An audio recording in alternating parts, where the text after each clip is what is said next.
More Sinned Against Than Sinning, The Fabrications of Pre-Code Cinema by Richard Maltby gave me the clearest overall picture of the intentions of the production code of the 1930s.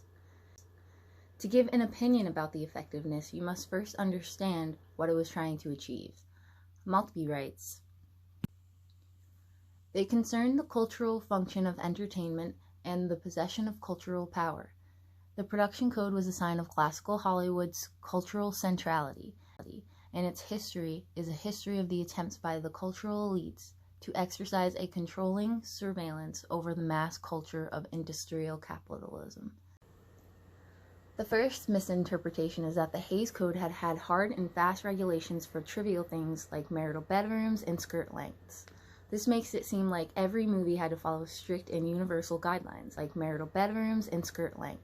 However, Maltby writes, much of the work of the Code's administrators was a matter of negotiating the application of the Code's generalized statements to particular instances. This alludes to the review, compromising, and agreement of each vulgar instance in a movie.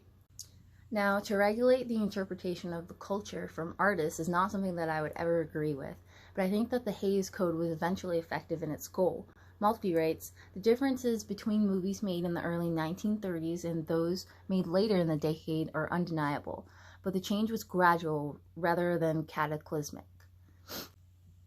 I believe that if the Hays Code was not self-regulated, then the consequences of the code would have been much more apparent."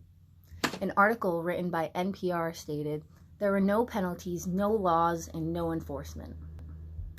I don't know if I would have rather had those rules imposed and enforced by an outside force, though, because the cinematic landscape of the time would have been a further disingenuous form of what it had turned out to be.